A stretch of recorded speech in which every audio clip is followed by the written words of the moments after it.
85% of GLP-1 users stop within 2 years. They don't make it past the 2-year mark. It's 47% that make it past that point. Past a year is 39%. We know there's GLP-1 receptors in the brain. And when we look at addiction issues, we're looking at people who need the dopamine hit. Dopamine is really that motivation, that path towards accomplishment. And when we accomplish something that we try to accomplish or want to accomplish, we get a hit of dopamine. But addiction issues, there's some sort of like fault or something dysfunctional with that pathway where now they need that dopamine hit. I truthfully think resistance is a huge problem. A lot of individuals are chasing the dose to solve the weight loss plateau, right? Their weight loss stalls, and so they think, well, if I up my dose. And now we have a medication that handles an entire umbrella. My gosh, this is the future of medicine. And it's kind of crazy. I have to be careful when I say this, but I think. So we have to talk about this landmark study that came out in Forbes yesterday. I think you're familiar with it. It said that 85% of GLP-1 users stop within 2 years. They don't make it past the 2-year mark. 180 days in, it's 47% that make it past that point. Past a year is 39%. Now, one thing I've learned in the fitness industry, it doesn't matter what market you're in, what location. If you're developing your abs, if you're sleeping better, if you're catching your spouse glancing at you in a way she hasn't in 10 years, you're not going to stop going to the gym, right? And we hear about GLP-1s being miraculous and giving worldly results, and we've never seen anything like this before.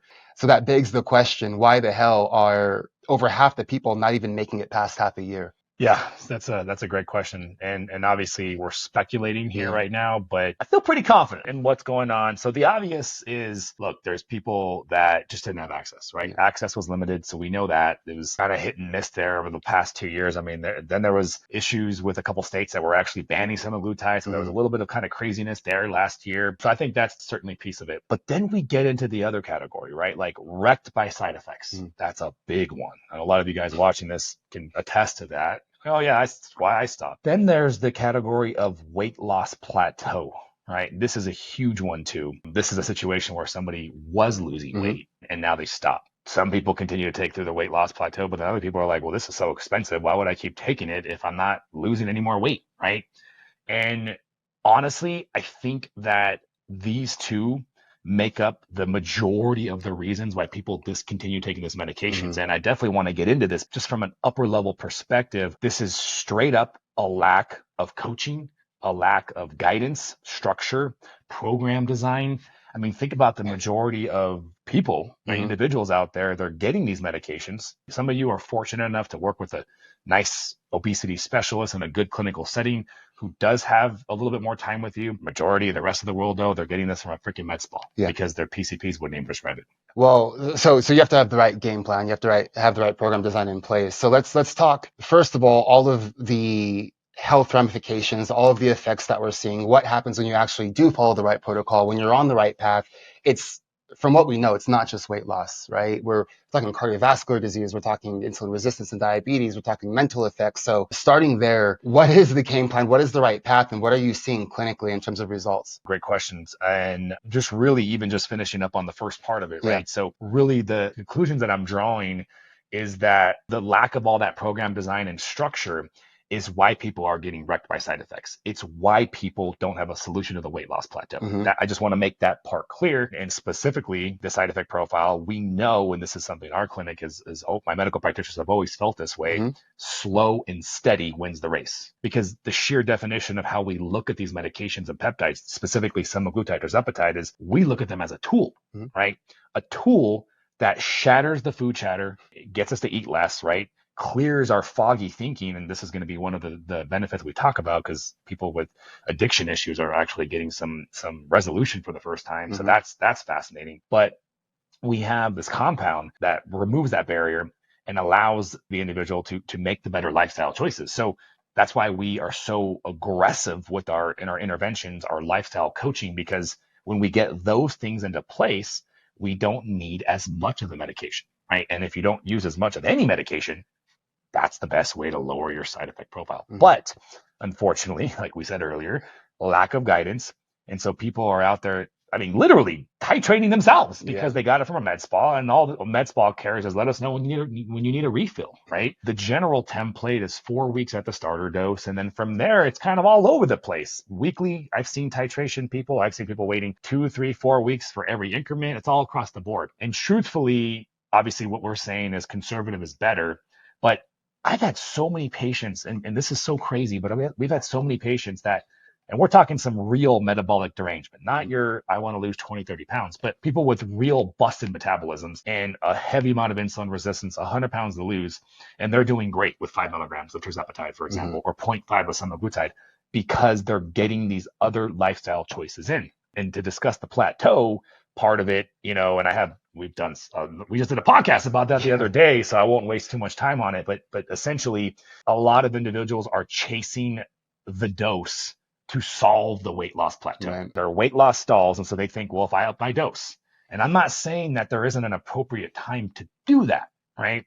But in most cases, your weight loss stalls due to that metabolic downregulation, which is triggered from eating less over a long enough period of time. So increasing your med, which is going to cause you to eat even less, only strengthens that starvation mode, causes people, and it's not just a stall, but you remember they feel like shit, they're brain foggy, they're tired, they're cold, they're not pooping, they're freaking zombies. Right? So can I interrupt you and use a real world scenario? Because you actually briefly talked to this woman, I think a week and a half ago, and I actually talked to her yesterday. She's been on the highest dose of tirzepatide now for 7 months. In that time frame, she's lost 10 pounds. She, in the last month and a half, has seen no change.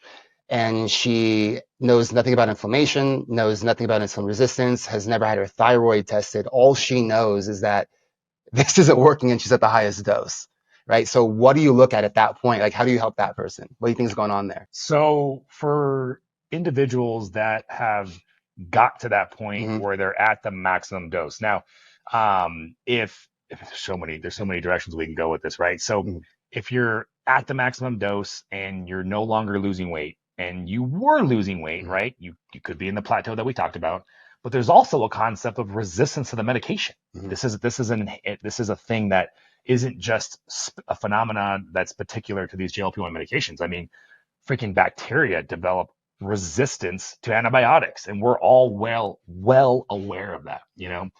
I saw some obesity specialists the other day making a video where they were just like upset about the concept of somebody talking about resistance to GLP-1s. That hasn't been proven. I'm like, whoa, what's the defense here?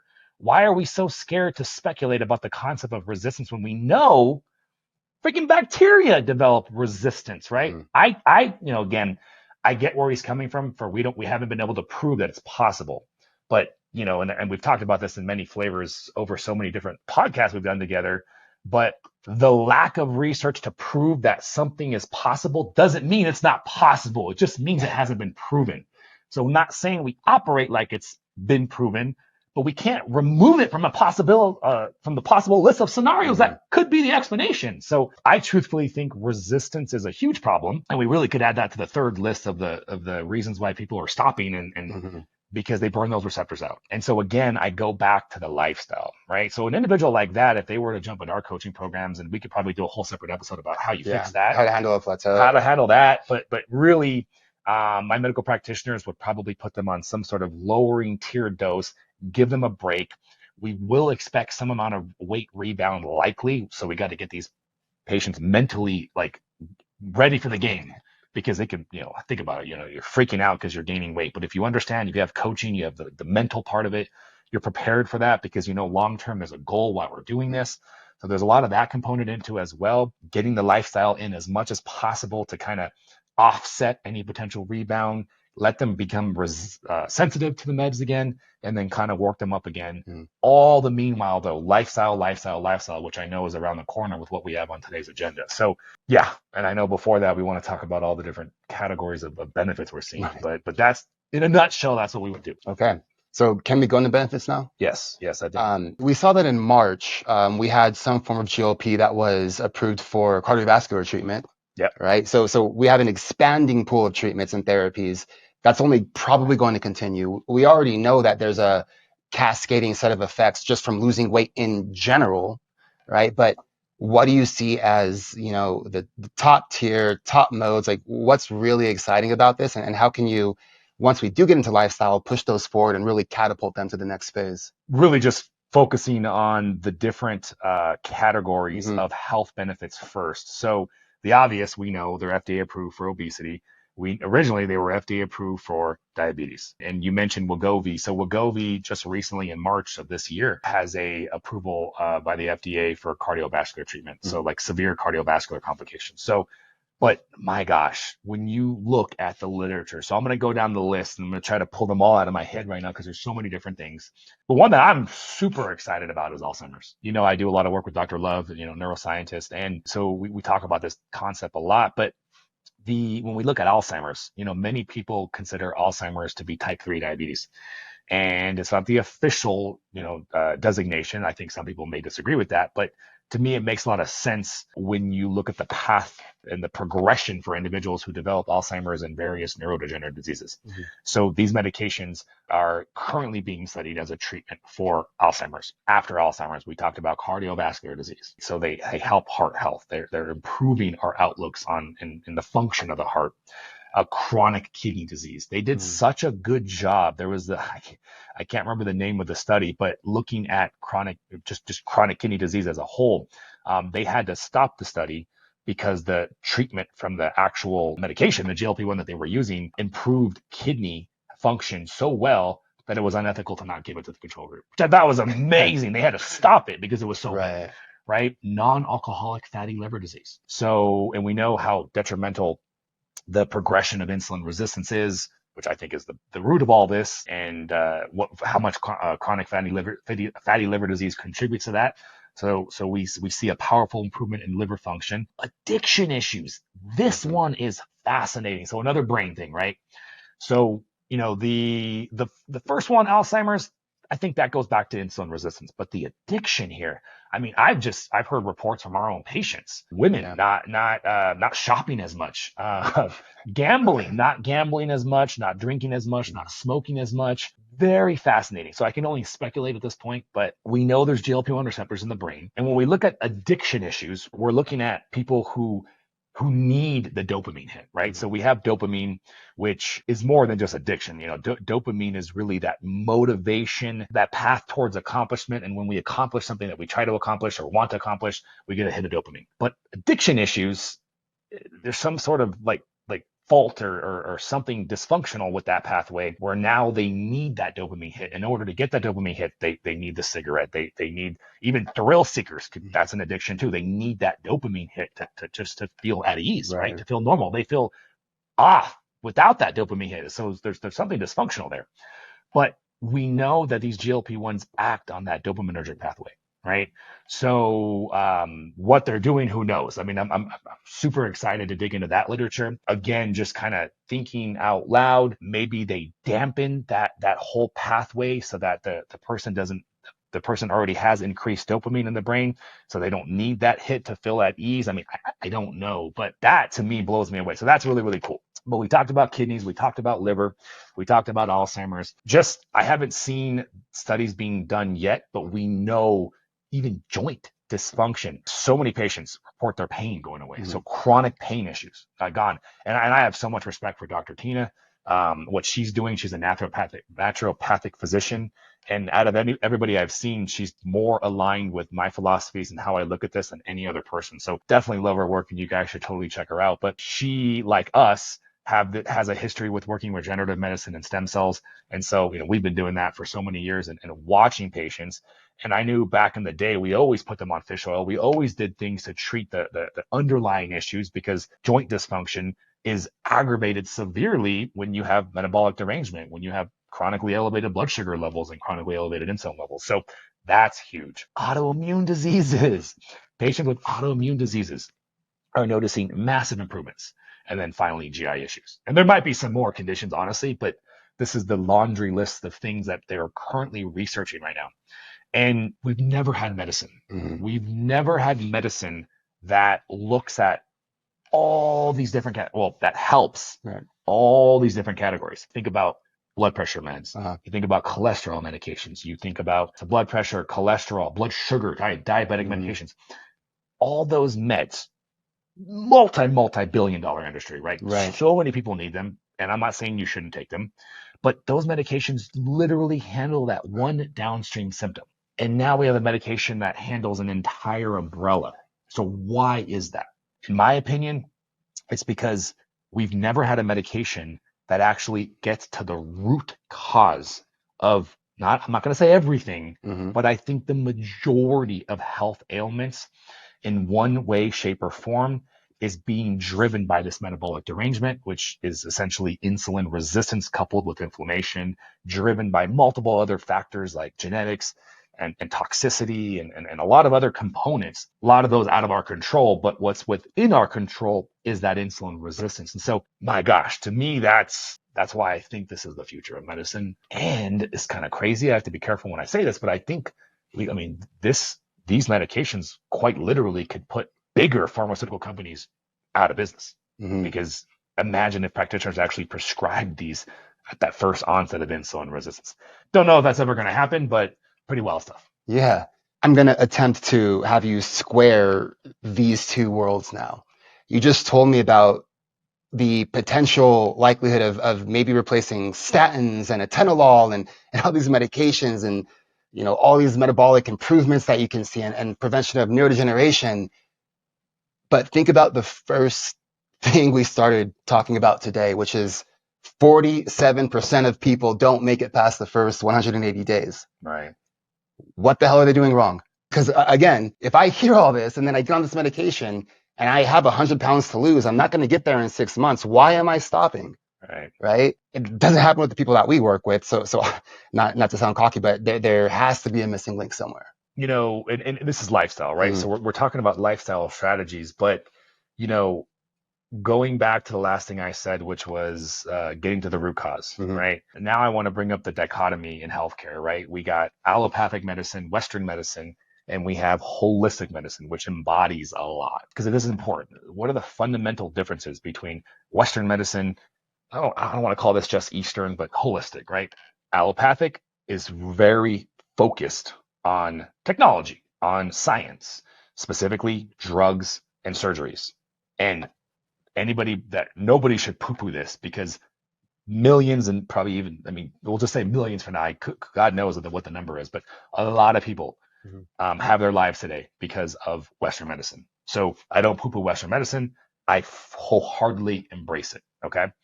We'll talk about the problems I have with it in a second. Now, holistic, and again, just to finish off Western medicine, they're using drugs, they're using surgeries, they're focusing on the problem with the most powerful technology we have to focus on that problem right then and there, right? The most downstream complaint that the patient has that's affecting their quality of life, or the actual thing that's going to kill them when they're in the hospital. And so do whatever we got to do to save them alive. We need all that, right? Now, holistic chiropractors, acupuncturists, naturopaths, practitioners of homeopathy. There's so many different disciplines, and they're all going to have their own different things they do. But fundamentally, what they have in common is this concept that the body is a brilliant design. There's a universal intelligence, right? And if you just give the body what it needs, you remove the interference to healing, right? However you do that, the body's going to continue to do the best thing it possibly can because your body wants to heal. It will heal. It will heal up to a certain point.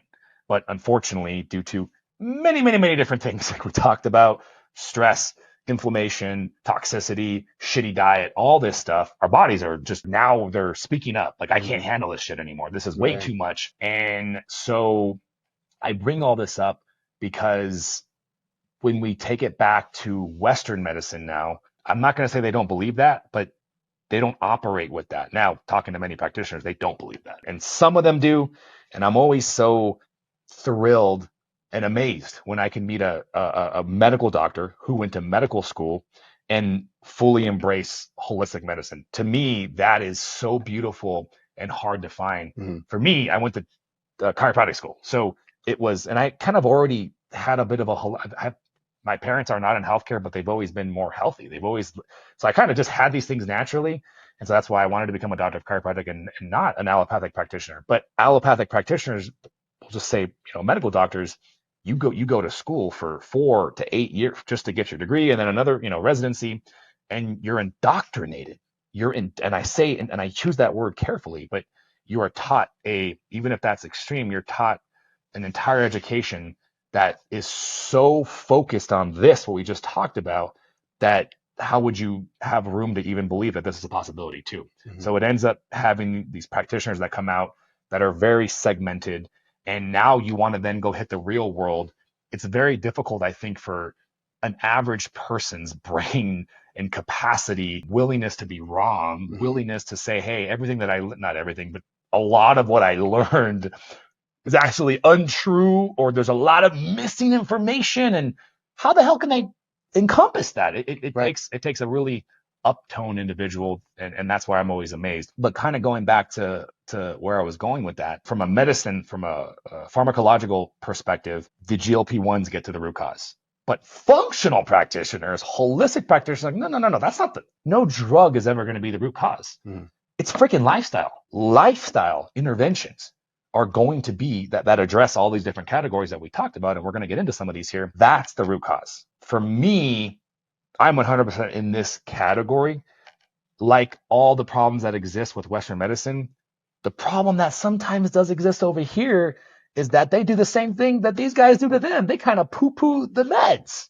And I get where that comes from. So I've just been lucky enough to keeping an open mind and finding practitioners to work with that are 100% in this side of the pool, but realize that due to so many things out of our control, like genetics, like toxicity, like excessive vaccine schedules, all these different things, we're like, hey, let's use this medicine. Let's embrace this science, but obesity is not a reversible disease. I disagree. You can't beat diabetes. You need to stay on medications for life. I've seen others. I've seen other pathways. So let's not accept that narrative, and let's use the medicine to keep you alive right now and remove the food chatter. That's what GLP-1s do. But then we will embrace the functional coaching, and that's why we're getting people off these meds and they're maintaining lasting weight loss. It's really interesting what you say about doctors. I mean, in a lot of ways, they're pigeonholed, or they're hogtied. Even if they wanted to do more, a lot of the powers that they're given have to do with taking care of an issue once it's already happened. I mean, truthfully, if they met with someone and they were on the path of metabolic syndrome, but not quite pre-diabetic yet, there's nothing to prescribe. And they don't have time to sit the person down and talk about lifestyle changes, So they don't even have the opportunity to get into that, even if they wanted to. So talking about the lifestyle changes, right. Where would you start? Nutrition. Yeah. Nutrition. Some of these categories that we're going to get into, fasting being the biggest one, there's controversy that exists within, the consensus, lack of consensus. Nutrition, I think, has, let me be careful. The subcategory of nutrition being how bad is processed food for you, I think that is very uniform. There's no disagreement there. No one's arguing for the sake of, hey, processed food is good for you. Mm. And the food companies probably want you to believe that, right? The big processed food companies. But other than that, many practitioners of both holistic and even allopathic all agree that the overconsumption of highly processed foods will kill you. So number one, the best advice that you can implement, anybody watching this, reduce your consumption of processed foods. And it's that simple. Like, if I can expand on that, that means focusing on fruits, vegetables, meats, legumes. That's it, right? Like it's not a long list, right? The perimeter of your grocery store is a great starting point because they need to keep the food cold, right? We can get into even more nuance. If you can afford organic, that's gonna make a big difference. But really just keeping it simple, because I know we have so many topics we want to go through. Mm-hmm. Reducing your consumption of processed foods is going to do multiple things. It reduces your inflammation load. And that's going to be one of the categories we're going to talk about. But inflammation itself can flat out stop your body from mobilizing the fat so that it can burn the fat. So it can suppress that. It's a signal to suppress fat loss, just like insulin is too as well, independent of insulin. So we really want to take advantage of the fact that what you eat is a huge contributor to inflammation load, and also the toxic chemicals that they put in food is massive. I mean, you think about restaurants and you think about big food companies, the only way they stay in business is making it highly palatable and highly affordable. Mm-hmm. That comes at the cost of your health, because that's science, engineered science, coming up with tasty, cheap ways to keep you coming back. And so again, that comes at your cost of your health. And so we'll just leave it there, right? Mm-hmm. The other piece of nutrition, so that's a for lifer, eat less processed foods for life. I recommend 90-10, 90% clean, 10% when you're in a weight loss program. Once you get to the goal and you're stable, then we can adopt more of an 80-20. I personally will have a small amount of processed foods for the rest of my life. Mm-hmm. I think being sustainable is a flavor that you'll see within my approaches, because we have to keep it sustainable or it's not sustainable, Mm-hmm. right? I think lowering your carbohydrate intake needs to happen. This is the keto diet, right? Yep. You don't need to go keto for life, because we know how difficult staying in a low carb situation is with the vastness of delicious tasting carbohydrates everywhere. Grandma, she's going to tear it up in the kitchen and make some delicious cookies. Mm-hmm. And damn it, I want some of those freaking cookies, whether she gets down on chocolate chip or oatmeal or gingerbread. I don't know. But I want to have the ability to enjoy that on the holidays. So we only ask our patients to go keto for about 2 to 4 months, Mm-hmm. and we'll get into why only 2 to 4 months, and it's different person to person for sure. But 2 to 4 months paired with all the other things seems to be paired with the GLP-1s and all that, and paired with the peptides seems to be a good enough time for people to really make some progress in this insulin resistance issue and make a market improvement. And that's what we're trying to do, because out of all the different things that people with difficulty maintaining weight contain, and that's all the different medical conditions: obesity, diabetes, PCOS, menopause, autoimmune diseases, they all have difficulty either losing weight or maintaining the loss. What we see in all those patients is high amounts of insulin resistance, high amounts of inflammation, poor fat adaptation, and then a few more things. And so insulin resistance is always the thing that we focus on the most. Like, if that's all I could focus on, I believe I would help the most amount of people with lasting weight loss before focusing on anything else. Yes, there are people that have other categories that are their primary roadblock, but we're talking about the masses. We're talking about the most amount of people. I would argue to the nail that it's insulin resistance. So lowering carbohydrates, eating less processed foods, that's the approach towards nutrition.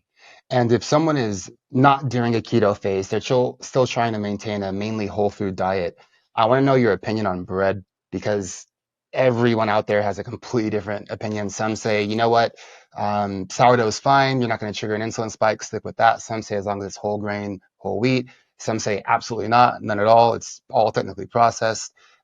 Where do you fall there? In that early phase for our people starting the program, Mm-hmm.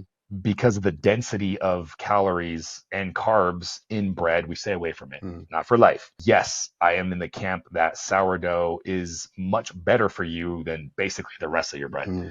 Poo-poo white bread, it's highly processed, devoid of nutrients. Wheat, it's a load of crap. It's basically almost as bad for you as white. Mm-hmm. A ton of people have wheat intolerances too as well. It raises your blood sugar basically almost as much as Wonder Bread. So we stay away from that. And when we get the person more insulin sensitive, having some sourdough in your diet, I think, is amazing, because we can tolerate the carbohydrate load that it gives you. Mm-hmm. Yes, it's processed, so it's still like, it's not the best choice as like a nice organic sweet potato, for example. It's never going to be able to compare to that. But the blood sugar response from a nice organic sourdough is pretty reasonable. Wow. Yeah, so I think we can look forward to sourdough, but in the beginning, let's just cut all bread.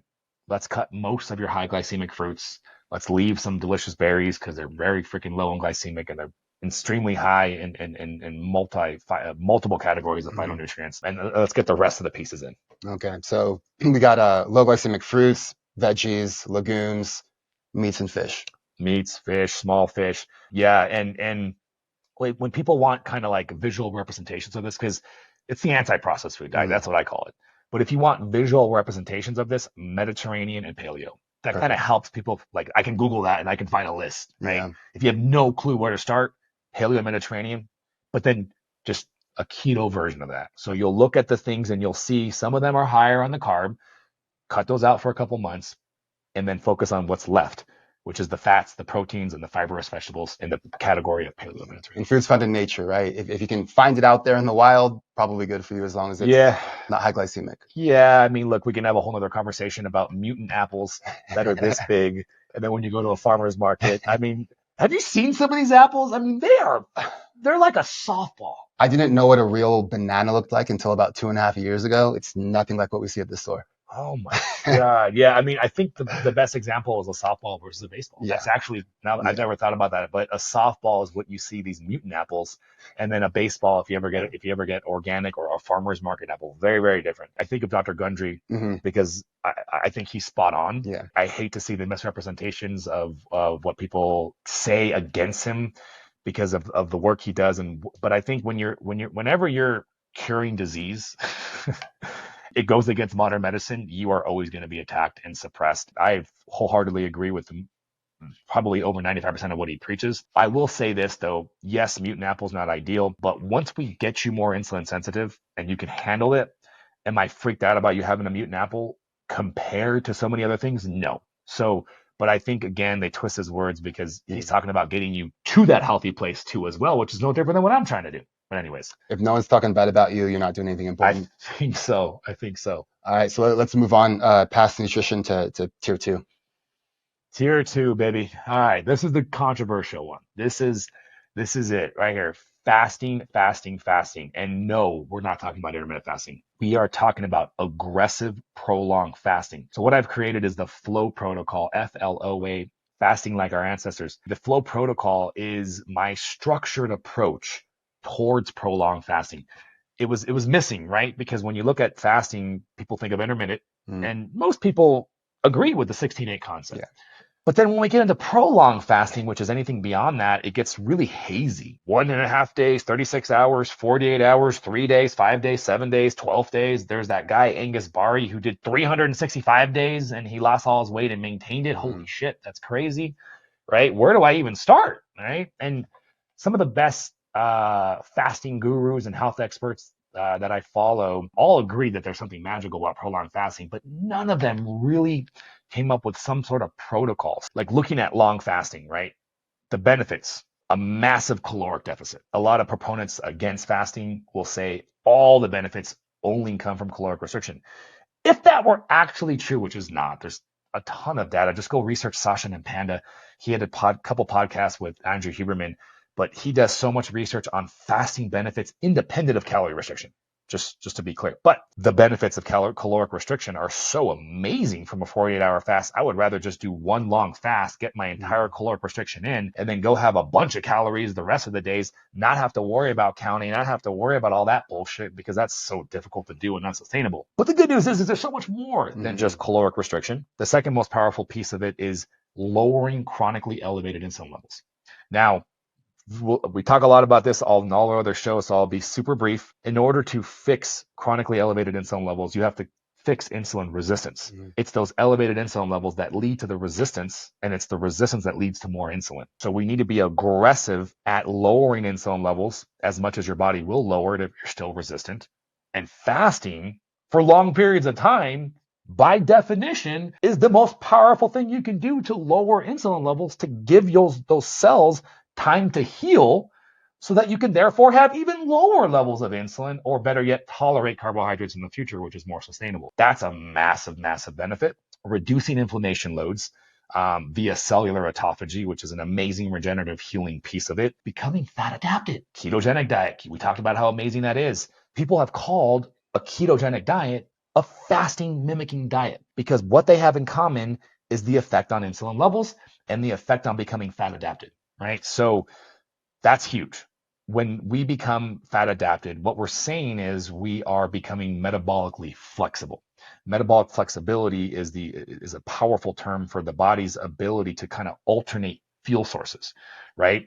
Because, for example, weight training is a carbohydrate burning activity, and you store carbohydrates in your liver and muscle, and you want to, for example, have a body that can burn body fat while preserving carbohydrates in your liver and muscle to save it for when you go kick ass in a gym. In order to get to that point where you have a metabolism that actually understands when to go where and what to utilize, you got to become metabolically flexible. So for a lot of people in the beginning right now, carbohydrates are burned first no matter what. Whether you burn it from activity or whether you burn it from fasting, or burn it from keto, that's your primary source.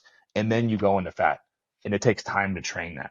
Those are the three big components. I can go on and on about the anti-cancerous, the longevity, all this other stuff is amazing. And again, I think Sachin and Panda has the best research on this. But And I personally love that episode he did with Huberman. For a starting point, guys, go there if you want to learn about the amazing benefits of health fasting. We'll probably link to that in the show notes. I think we should, but that's why fasting is so important. Now, the downside, that fasting too much aggressively. The downside of fasting too much is the same downside of restricting your calories too much, right? Because, and this is where people get really confused. Calorie restriction is the same, fasting is the same thing as calorie restriction. I could totally see why you say that. Short term looking at it, well, by definition, fasting is the most extreme version of caloric restriction. You can't restrict more than 0. You can't go negative, right? Maybe if you eat celery, but you know, that's basically it. So, but what's different is fasting is control. People go on a diet, what we know, what we've been taught, put down the fork, exercise, eat less. So you go on a caloric restriction and you're doing that day in and day out over a period of time. Well, you're not really controlling that. You're just doing it to lose weight. And eventually most people hit this point where they've done it for long enough where their body responds negatively by hitting that plateau. And we talked about that earlier. A weight loss plateau happens to basically almost everybody who restrict their calories over a long enough period of time where their body decides, that's unique to everybody, but their body hits a point where it decides, hey, enough is enough. I'm concerned, starvation mode, we're not eating, let's crank down the metabolism. But fasting, because it's much shorter term, it potentially won't do that. And I say potentially because there's a caveat to that. But what I have found is that from a pure fasting standpoint, most humans could fast for 3 days if they wanted to before they really start to get into metabolic downregulation. Some people 4, some people 5. So we kind of cap it out at 48 from a continual basis. Now I say continual because we're talking weekly. So what I figured out is essentially what I was trying to figure out is what is the longest we could fast in a consecutive basis where we can avoid the metabolic downregulation, but capitalize on all these other amazing benefits. And that's what flow is. 48 hours per week. Not every human being is that black and white. I get it. But that's sort of the cookie cutter template that we sort of kind of throw in there and say, let's go for that. And then depending on what level of my coaching program you're in, we tweak it as much as we need to. Not 48 hours for life. You know what's crazy is I met one individual, Panda Man. I love everything what he does. He's so cool. He coaches dads. Super cool dude. I do disagree with his philosophy though. He thinks people should fast 48 hours for the rest of their life. I was like, holy crap, you're the first person that actually recommends more fasting than me. I was blown away. I love what he does. I think 48 hours per week, you could totally do it and it could work. I don't think it would be optimal for the rest of your life. I think you would have some severe adaptation to that. Your body will figure out how to adapt in some sort of metabolically downregulated state for most people. It'd be really hard to make that work without that because you'd have to eat 7 days worth of food and track it to know you're eating. It'd be hard. But when you have extra belly fat, when you have extra fat on your body, 48-hour fasting is just tapping into the massive energy source. And by definition, fat is supposed to be a reservoir of fuel. So all we're doing is kind of not reprogramming, but we're putting your body back to an ancestral function that it has, which is consume lots of food, store the body fat. Well, we've already done that piece of it. I don't need you to do that more.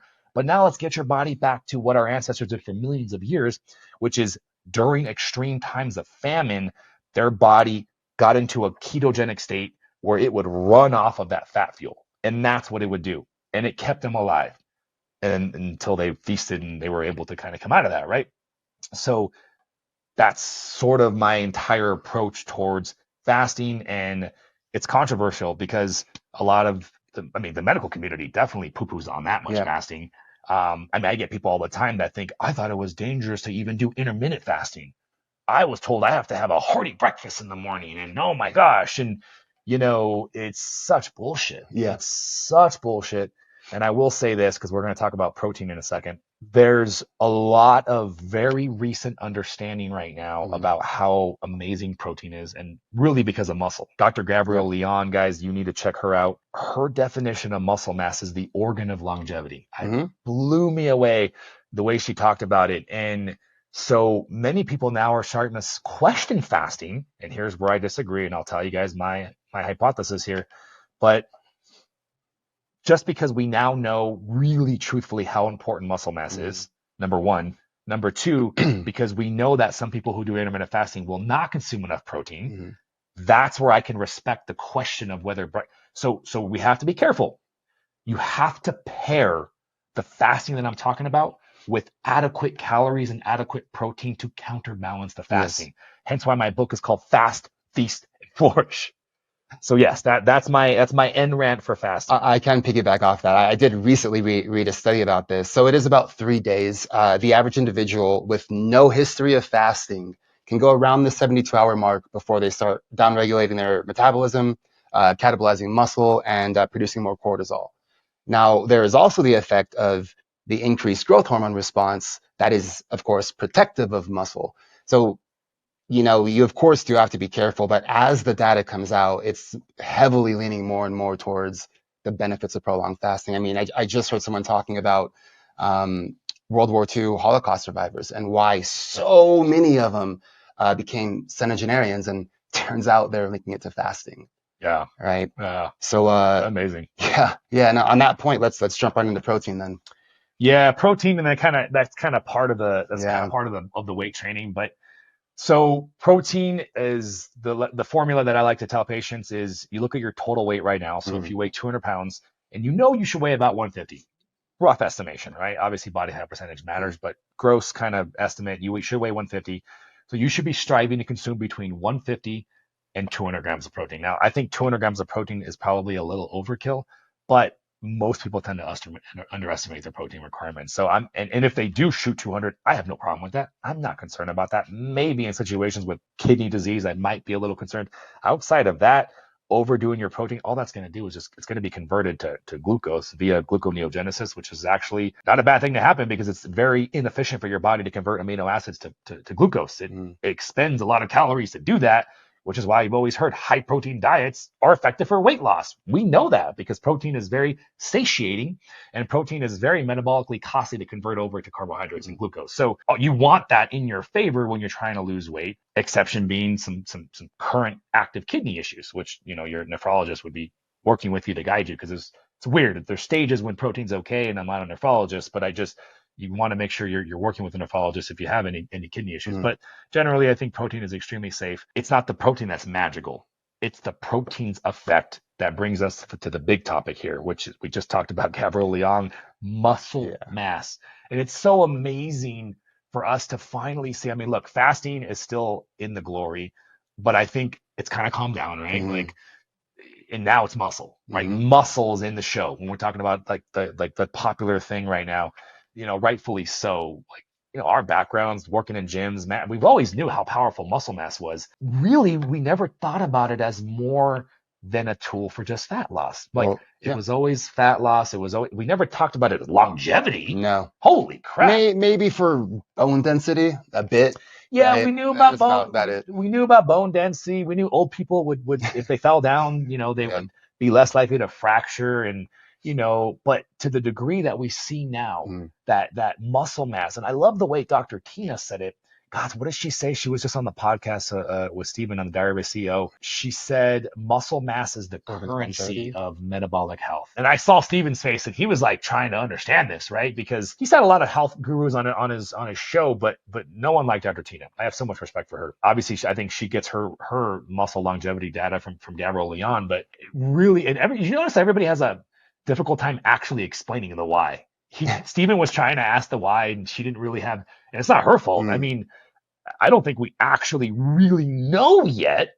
Like, the biggest study we have that I saw was just a correlation, but it was a really, really strong correlation that you will literally live longer despite all-cause mortality, the more muscle mass you have when you're I mean, it was grip strength has a parallel to all-cause mortality. Your ability to hang has a parallel to all-cause mortality. I even remember Tia talking about, no, I'm sorry, it's Huberman, not as an excuse, but a certain amount of muscle mass actually counteracts lifelong smoking. I mean, it's no small deal whatsoever. Yeah, no. And, just trying to speculate myself, what are the actual mechanisms?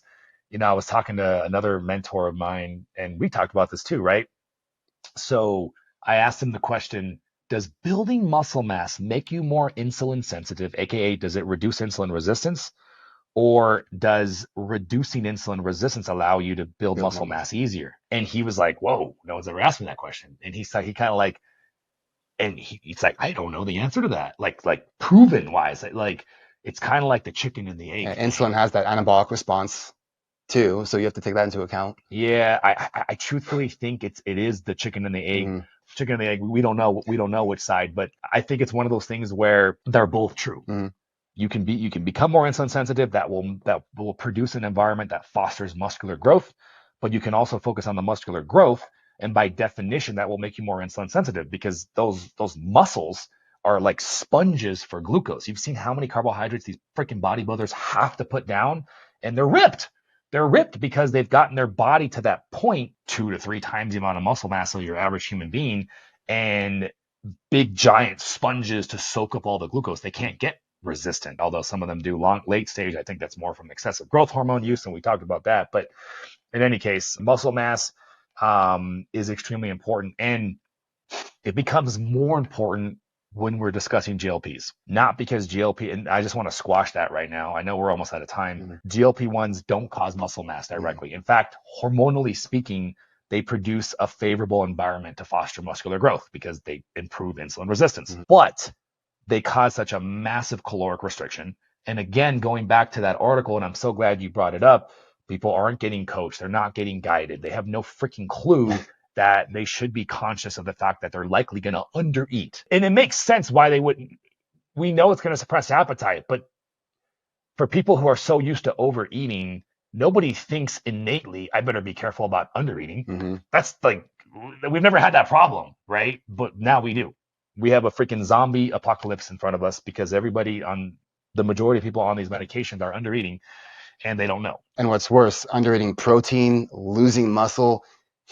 If the data is right, they're coming off of these medications with the metabolic rate that's been wrecked. What's going to happen in the next year, 2 years, 3? I mean, it's phentermine, it's HCG, it's all that stuff all over again, I feel like. It is. And that's why there is a dark side to these medications. And I think, and I tell people all this time, all the time on my lives, is if you don't plan on being able to put some mental resources and time into making better lifestyle choices, don't even bother wasting your money. We won't even take you as a patient. That's where we're at because it just goes against our ethics. We went through what, like half the tiers? Half the tiers. Yeah, I mean, trying to think of the fourth most important category, I think would be inflammation. On our next episode, we should keep this going. We'll talk about supplements. We'll talk about stress management. We'll talk about sleep optimization. By the way, there was a study that came out last week that said conclusively supplements don't work at all. Oh my gosh. So we can cut that one out. Yeah. We don't need supplements. Yeah. All of our food is nutritious. Perfect. Those mutant apples must be giving us 3 times the amount of vitamin C, right? And mutant apples. The situation now is inflammation. So inflammation, and we've heard about inflammation, right? So we've been talking about this concept like inflammation, but again, it's kind of like, it's a little esoteric. Like, what does that mean, right? Because don't I get inflamed if someone hits me with a baseball and I get this? Yeah, that's inflammation too, right? So not all inflammation is bad.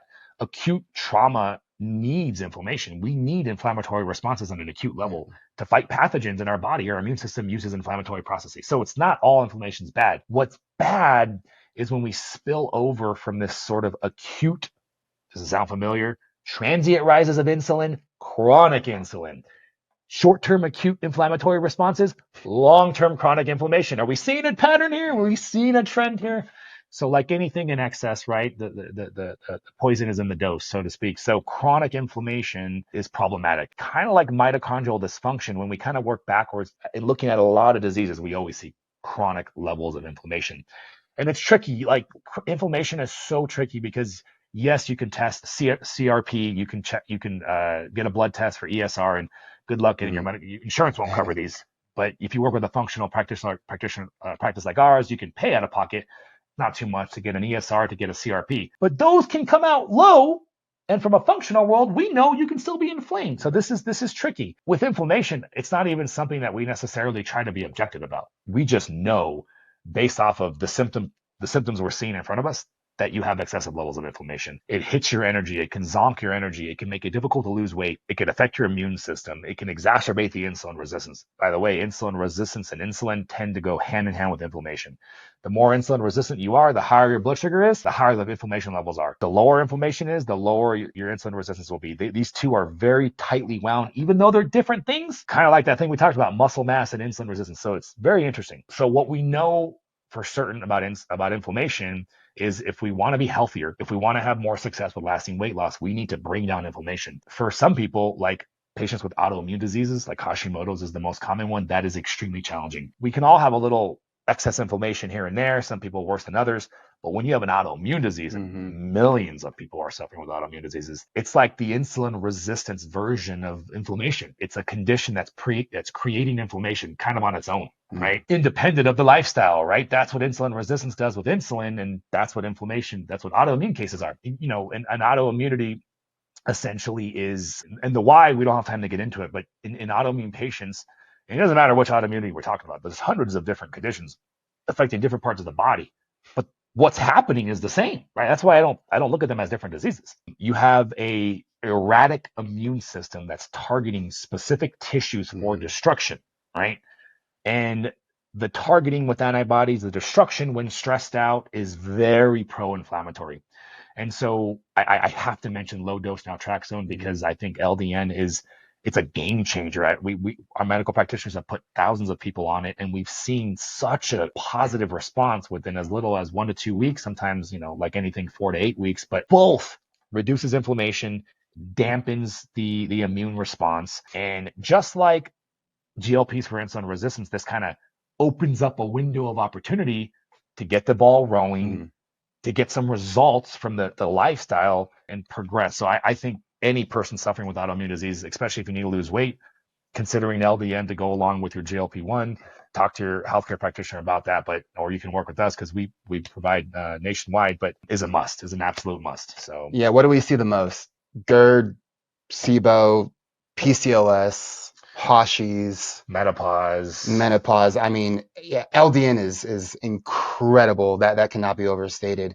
And then just the fasting for anti-inflammation too, the autophagy, all the other benefits that you get from that as well. This was incredibly powerful. Yeah. I know we only got through half the data, but man, this was a wealth of information today. If you had to just give one more imparting piece of data to everyone, what would it be? Get some coaching, get some guidance, get some structure. I don't care whether you work with us or not. I mean, I'm biased. I think we have the best platform. I really do. But ask your clinic, your prescribers, the giant companies online that are paying billions of dollars to market to you, or you know, during the NBA finals. What's your plan for the fact that the data shows I'm going to likely regain the weight? Is there any plan, or are you just giving me these meds? And I think when you start asking these tough questions, you're going to arrive to the answer. And follow us. We have so much free resources. We'll put it all in the show notes, in the description. And really just realize that the big takeaway here, these are tools. They are not the long-term solution. You are the long-term solution. You have the power within you. You've had it the whole time. You just need a little bit of help. And now the help is here. So what are you going to do with that? Perfect. Thanks. See you guys later.